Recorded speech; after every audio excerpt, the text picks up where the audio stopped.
tidak akan bisa disebut pramuka, bener-bener pramuka kalau dia tidak punya karya. Hindari membanding-bandingkan masa lalu dan masa sekarang.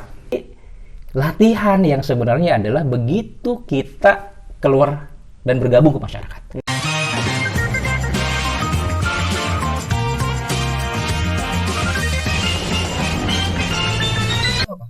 Kekurangannya ya, Kak? Kurangnya, Mm-mm. kalau saya bicara kurang, saya pun masih kurang ya. Betul. Cuma saya hanya sekedar masukan, semoga bisa masuk. Kalau misalnya nggak masuk berarti udah penuh kan? Iya. Betul. Luber ya? Iya, luber dong. Pembina muda sekarang mau membuka wawasan. Mm-mm. Itu yang saya suka. Dan wadahnya juga alhamdulillah besar. Banyak. Banyak banget. Jadi wadah apa-apa, segala macam hal ihwal yang bisa masuk ke pola pikir dia dengan adanya zaman milenial sekarang itu, ya itu tadi. Mm-mm. Bisa lebih tahu. Karena zaman sekarang tuh yang paling tahu dia yang akan, mohon maaf, yang akan menguasai gitu, Ya. gitu kan. Kemudian itu kelebihan. Kekurangannya itu tadi, individualis, kita nggak boleh nutupin itu. Selain itu juga apatis.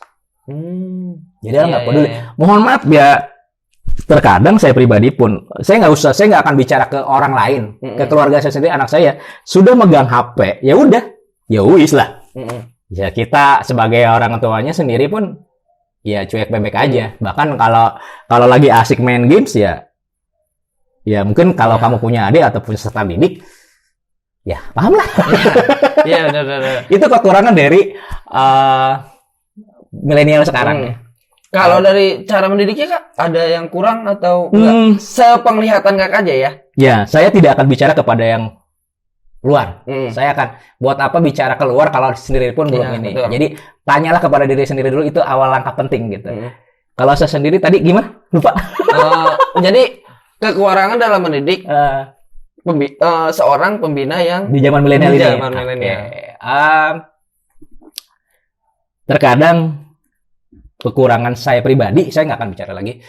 Yang lebih jauh, terkadang pengalaman kita suka terbawa kepada adik-adik kita untuk dibicarakan.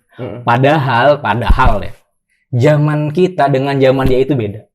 Saya jamin, bukan saya jamin, saya yakin dan saya percaya akan selalu ada kakak-kakak pembina. Zaman saya begini loh pramuka dulu. Padahal zaman kakak dulu dengan zaman adik-adik kita sekarang itu amat sangat jauh berbeda.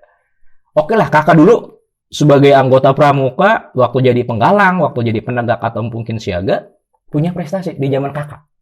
Tapi kan justru yang jadi masalah adalah bagaimana kakak punya pengalaman, punya prestasi di masa lalu, dituangkan ke zaman milenial sekarang yang tantangannya lebih besar. Itu yang jadi permasalahan. Solusinya itu tadi. Kekurangan dari saya pribadi, terkadang sisi dari apa, kalau saya bilang, bahasa Sunda tuh sok ngagul-ngagul payung butut gitu. Bahasanya nanti translate aja lah. Ngagul-ngagul payung butut tuh ya seneng dengan kejayaan masa lalu. Jadi tidak melihat, wih, tantangan di masa depan tuh jauh lebih besar. Iya, betul. Masa lalu udahlah, masa lalu gitu. Ya udahlah, kita ambil pelajaran, ambil hikmahnya. Kalau sukses kita meninggalkan jejak, kalau kita gagal, kita meninggalkan pelajaran gitu. Alhamdulillah saya kebanyakan gagal gitu selama ini. Berarti banyak belajar. Tapi saya belajar kapan bisanya kan gitu. Belajar dulu kapan bisanya. Tapi alhamdulillah proses 7 tahun ngebina adik-adik didik tentunya banyaklah hal yang saya bisa rasakan sendiri, dan mungkin saya sekarang sharing itu pun hanya permukaan di luar saja yang mungkin saya sharing sekarang di teman-teman ngeduprak ya. Keren banget nih ngeduprak. Itu tadi hanya sekelumit karena ya itu tadi kalau sudah bicara hati biasanya si akal suka nggak bisa gitu. Nggak bisa gitu. Kita dulu kan gitu. Tapi ya kalau saya udah bicara hati, ya udah tuh, kalau hati udah ngegeter tuh gitu ya, wah yakin nih ini bener gitu. Tapi itu pun dengan ada dasar patokan. Kalau pramuka ya dengan Trisatya dan Dasa Dharmanya. Balik lagi dasar dharma yang pertama, silahkan sesuai dengan keyakinannya masing-masing. Ini aplikasinya adalah yang ke-10 seperti itu. Tidak akan bisa disebut pramuka bener-bener pramuka kalau dia tidak punya karya. Termasuk Ngeduprak ini adalah sebuah karya, aplikasi dari suci dalam pikiran, perkataan, dan perbuatan gitu. Kenapa? Karena saya yakin ya Anda pasti punya rasa keimanan dan ketakwaan. Gimana caranya nih ngedokumentasiin kegiatan pramuka, ngobrol, ngerumpi apa sih artinya? Iya, ngerumpiin dunia pramuka. Ngerumpiin dunia pramuka. Waduh, berarti ada dunia lain selain pramuka. Bisa jadi. Bisa jadi ya. Jadi kick balik lah. Yang tua akan selalu senang dengan masa lalu lah. Berarti ini ya Kak, saya bisa bilang hindari membanding-bandingkan masa lalu dan masa sekarang. Apa bisa saya bilang begitu? Jangan hindari, harus diambil. Karena dari masa lalu kita bisa belajar. Betul. Cuma kan tadi Kakak udah cerita panjang lebar tuh. Cerita panjang lebar, konsepnya udah berbeda gitu Kak. Pola pikir yang menentukan beda atau tidak. Jadi gitu. Jadi berarti tetap bisa kita banding-bandingin dong. Ya, jadi kita masih bisa ngebahas, nih zaman saya dulu nih. Gitu. Itu nggak jadi masalah. Nggak jadi masalah. Tinggal bagaimana kita menyampaikan kepada adik-adik. Terkadang kan kalau kita ngebanding-bandingin dengan ada emosi, dengan marah ke anak, efeknya bukan sebuah memberikan hikmah atau pembelajaran kepada mereka, tapi sebuah kesombongan. Iya. Jadi tanda balik lagi, tanda kutip, sudut pandang yang berperan di sana. Betul. Udah nih kayak capek juga ngomongin pembina. Sekarang saya pengen bener, karena ini Kak, saya pun merasakan hal yang sama. Dibilang sulit banget. Sulit. Iya. Dibilang mudah, nggak mudah gitu Kak. Jadi kalau saya sendiri sih dibilang sulit banget, dibilang banget ya sulit gitu. Gitu ya. Karena ya kita sebagai seorang pembina itu punya tanggung jawab. Itu dia. Itu yang diminta kan nanti pertanggungjawaban. Sampai di mana kita mampu. Bukan cuma keberhasilan ya Kak.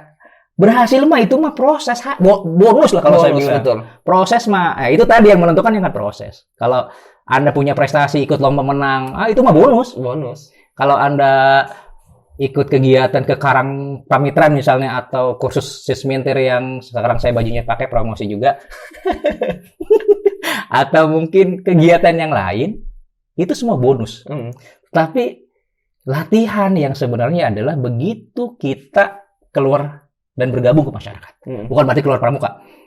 Kita terjun ke masyarakat. Karena pembina pramuka dan anggota penegak dan pandega ikut serta membangun masyarakat. Betul, yang sangat-sangat luar biasa. Itu baru. Kak Topik nih, selain Kak Topik pembina, Kak Topik juga setahu saya salah satu member Indonesia Scout Jurnalis. Betul. Itu Kakak mengajukan diri atau Kakak di pertama sejarahnya kita bicara masa lalu lagi ya. Saya ngikut Karang Pamitran Nasional di Lebakharjo. Nah, kemudian ada teman-teman teman satu kontingen di Kabupaten Tenggarang namanya Kak Hadi Mardiana. Biasanya di akunnya itu Kasading lah. Promosi Kasading ya. Beliau mereferensikan. Termasuk Kak Heri Longki. Beliau juga seorang fotografer. Wah, keren banget foto-fotonya kalau saya lihat. Beliau referensikan saya ke stand Jambore Cafe. Nah, mungkin di Tangsel tuh. Ya. Kemudian ketemu sama foundernya, Kak Andi lah, saya bilang Kak Andi aja. Saya lupa nama, mohon maaf Kak Andi, founder ISJ.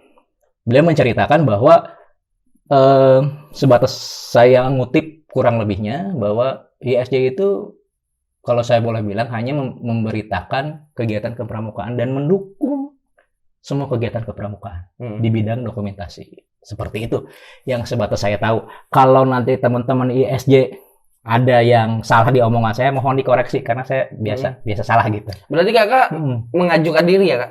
Saya dapat referensi pertama. Dapat referensi. Terus kemudian saya suka fotografi. Ketemu sama teman yang sejenis. Ya udahlah, seperti minyak gitu. Minyak udah ketemu minyak yang ngumpul gitu. Ya udah, tapi ya ketemunya air ya akan jadi terpisah ya.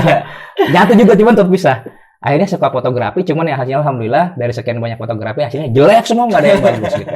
Ya terima gitu. Akhirnya saya ngedit aja. Nah dari situlah saya ikut member ISJ, ISJ, kemudian ada kegiatan pramukaan baik di cabang, di provinsi atau di nasional. Terakhir itu tahun lalu ke ulang janji di Cibubur, 58 tahun Gerakan Kepramukaan Indonesia. Nah, itu terakhir saya liput, ya alhamdulillah. Waktu itu saya ngetek Jokowi, kakak Pabines kita. Iya. Kemudian saya, kalau tidak salah, Kak Deddy Yusuf itu Kak Warda ya, Kak Warda Jabar ya. Saya juga tag beliau kalau tidak salah, akhirnya viral. Ya, karena saya liput adik kita pramuka yang ABK, anak berkebutuhan khusus yang ngikutin kegiatan pramukaan. Ya alhamdulillah gitu. Tapi saya tidak merasa bahwa belajar di ISJ itu sangat minim. Ilmunya saya masih minim buat saya. Tetapi saya balik ke omongan saya awal, sekali kamu belajar sesuatu akan berhubungan dengan yang lainnya. Ini saya di situ belajar nulis. Gimana nih caranya? Gue kan secara kasar mah ngomong, gue ini wartawan. Otomatis dong harus bisa nulis gitu. Yeah. Alhamdulillah di Kewarda Banten ada gelang ajar, diajarin bagaimana menulis kan gitu. Nah, ini ngitung belajar dari ilmu itu, saya coba ngerangkai kata-kata melalui tulisan. Alhamdulillah viral. Entah berapa banyak yang baca, cuma viral lah gitu. Sedikit. Nah, itulah setelah saya ternyata ilmu ini manfaat nih, faidah gitu. Orang banyak baca. Kemudian ya kenapa sih nggak saya sampaikan ke adik-adik seperti tadi. Dan hasilnya alhamdulillah di WA itu, mohon maaf, kalau boleh saya bilang bahasa anak sekarang saya kutip, gokil. Tulisan mereka tuh luar biasa. Tulisan mereka udah, kalau saya bilang, menurut kacamata saya pribadi sebagai pembina, lebih dari saya. Seperti itu. Dan itulah luar biasa ilmu. Jadi rezeki juga buat saya. Kenapa? Rezeki itu kan dari manfaat. Iya. Gitu, dari manfaat. Si ISJ sendiri Kak, ada di bidang lain selain fotografi? Untuk sementara saat ini yang saya tahu ya, saya tidak akan melebihkan atau mengurangi. Yang sebatas saya tahu adalah membantu kegiatan kepramukaan di bidang dokumentasi, kemudian memberitakan dan memberitakan keadaan di koran mana atau di pelosok mana gitu ya. Ya seperti itu yang saya tahu. Jadi kalau untuk lebih jelasnya, karena ilmu saya masih sedikit ya di ISJ, saya tidak akan bisa banyak bicara. Gitu. Karena kayak gini bisa dibilang jurnalis bukan? Kalau menurut saya jurnalis juga, karena memberitakan sudut pandang seorang pembina. Dan dia menyampaikan, kan balik lagi, ini kan zaman milenial. Zaman dulu, zaman saya hanya ente baca, ngeliat tulisan aja udah renyah. Iya kan? Dengan melihat video seperti ini nih, saya ngomong bicara di depan kamera, ini sudah apa ya, dengan gaya milenial, sudah melibatkan seluruh panca indera. Udah dengar, udah ngelihat dan merasakan. Oh iya ya, ternyata kepembina itu punya pola pikir yang lain. Kok saya enggak? Oh saya mau belajar sama beliau. Itu juga sudah ada interaksi. Minimal komen-komen gitu. Kalau di sini komennya negatif, ya delete aja. Berarti, berarti jurnalis Indonesia Scout Jurnalis itu semua mungkin ya Kak, semuanya yang berbau tentang jurnalistik bisa masuk ke dalam Indonesia Scout Jurnalis itu ya Kak? Catatan. Hanya kegiatan kepramukaan. Hanya kegiatan. Yang saya tahu. Karena setiap pramuka adalah kantor berika. Itu slogan kita. Jadi kakak nih anggota pramuka. Kakak sekarang lagi meliput kegiatan. Berarti kakak sudah menjadi kantor berita. Seperti itu. Ya siap. Kalau misalkan di Kabupaten Tangerang sendiri Kak, atau di Kewarda Banten, itu ada kantor pusat ISJ Kak? Untuk saat ini, kata untuk di Kabupaten Tangerang itu ada Scout Magazine, mungkin kakak sudah tahu ya. Kalau di provinsi saya mohon maaf jarang saya komunikasi sama teman-teman di provinsi, hanya via grup. Jadi saya belum bisa komentar nih apakah ada kantor. Kalau nanti saya bilang kantor ada, ternyata nggak ada gimana? Kalau saya bilang nggak ada tapi ada, berarti saya ngebohong dong. Jadi saya belum bisa komunikasi nih sama teman. Tapi kalau di teman-teman di Kabupaten Tangerang, kebanyakan yang anggota Scout Jurnalis biasanya kita suka ngasih sandi gini. 2863, kebetulan saya 2863 anggota, teman-teman 2865 dan sejenisnya itu, oh paham, salaman kita. Terakhir itu ada kegiatan kemarin via daring sih sama Kak Founder di ISJ seperti itu. Cuma saya nggak ikutan karena emang lagi banyak kegiatan seperti itu. Paham. Kak Topik itu salah guru ya Kak? Saya staf tata usaha. Staf tata usaha juga. Terus pembina pramuka juga. Iya. Ikut komunitas ya, komunitas kan bisa disebut ISJ itu bisa dibilang komunitas kan? Komunitas di pramuka juga. Nih dari 3 ini aja saya pribadi kayaknya agak nggak sanggup nih ngelaluin ya. Banyak banget berarti aktivitasnya. Ditambah dari staf intelijen manusia tunas kelapa itu. Aduh, siapa nih? Ada ya. Lah, saya curiga ada bayar berapa, Pak? Siapa nih? Kakak ini salah satu stand up komedi juga. Betul nggak, Kak? Kalau anggota komunitas stand up komedi, iya.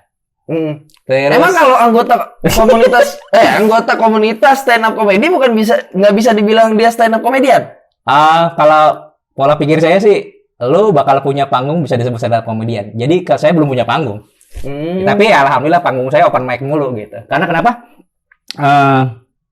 Teman-teman saya di stand up komedi Kabupaten Tangerang itu luar biasa orangnya. Pola pikirnya terbuka. Terus jiwa muda semua. Dan saya butuh itu untuk mengupgrade kebaruan dan kemudaan jiwa saya. Karena kenapa? Karena ya itu tadi.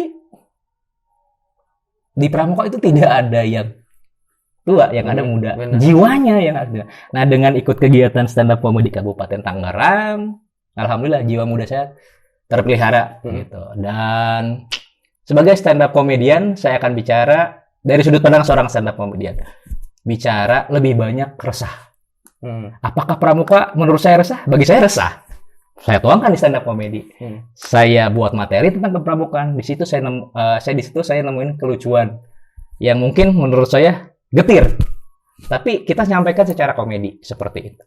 Dengan catatan kita harus tanggung jawab sama materi. Apa yang kita tulis, apa yang kita sampaikan teman-teman di panggung gitu. Ya itulah. Ya meskipun gitu tadi bagi saya stand up comedy adalah saya bisa dengar cerita, saya bisa berbagi cerita, saya bisa tahu cerita dari situ. Bahkan alhamdulillah ya sedikit saya promosi di stand up Kabupaten Tangerang yang sudah jadi yang punya panggung khusus itu Kang Tommy Babab. Beliau juga sudah luar biasa main film di saya lupa Si Manis Jembatan Ancol, beliau main. Terus Teh Mega Salsabila. Nah, beliau juga menyampaikan semua yang teman-teman stand up comedy itu semuanya adalah cerita real asli sudut pandang dia terhadap sesuatu masalah atau suatu objek. Nah, disitulah saya sebagai seorang pembina pramuka kenapa saya mau belajar tentang stand up comedy, karena saya melihat stand up comedy itu adalah ilmu public speaking modern. Betul. Nah, itu yang saya ambil ilmunya dan luar biasa. Kak, kan kalau ini pertanyaan yang barusan ngawang aja ke saya. Boleh nggak apa-apa. Kalau minum ya. minum Kak. Kalau misalkan nih adik-adik atau teman-teman yang nonton di sini, mereka ngomong begini, wah kalau misalkan saya jadi jurnalis, kayaknya saya bisa nih kayak Kick Andy. Saya bisa nih kayak Najwa Shihab. Saya bisa nih kayak Mas Deddy Kobuser atau Deddy Kobuser ya. Kenapa enggak? Dari jurnalis nih Kak. Ada peluang. Wah, kalau misalkan saya jadi saya ikut di stand up comedy, saya bisa kayak Ernest misalkan, saya bisa kayak Raditya Dika, saya bisa kayak Panji dan lain sebagainya yang hebat-hebat nih Kak. Paham. Nah, kalau misalkan di Pramuka bisa jadi apa Kak? Bisa jadi banyak. Itu gini Kak. Saya sih nganggap ini hal penting banget nih Kak. Ini hal penting banget nih Kak. Karena kenapa banyak pramuka yang nggak diminati atau kenapa pramuka nggak banyak diminati sama orang-orang karena tidak punya satu pamor yang benar-benar wah saya pengen jadi ini nih. Padahal kan emang benar. Kalau misalnya kita balik lagi ya Badan POL tuh keren. Kayak juga Agus Salim banget. Sri Sultan Hamengkubuwono apalagi kayak misalkan Haji Mutahar itu kan keren. Wah, cuma kan lah. Untuk di zaman sekarang kalau kita menceritakan mereka yang sudah pada zaman dahulu, dampaknya kayaknya kurang Kak, karena nggak ada sosok yang jadi figur. Okay. Itu kira-kira bisa nggak nih Kakak ngejawab? Kalau misalkan ada yang nanya, Kak ngapain saya ikut pramuka? Saya mau jadi apa nanti? Terima kasih. Gimana Kak? Sebenarnya pertanyaan itu sudah ada jawabannya. Gitu.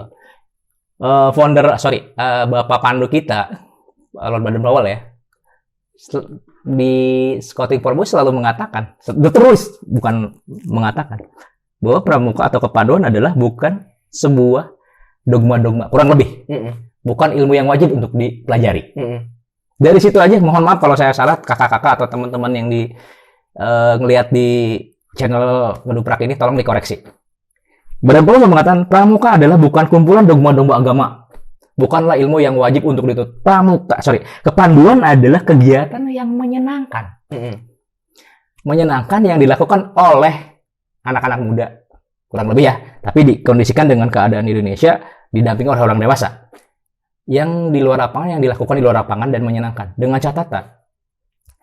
Kata menyenangkan.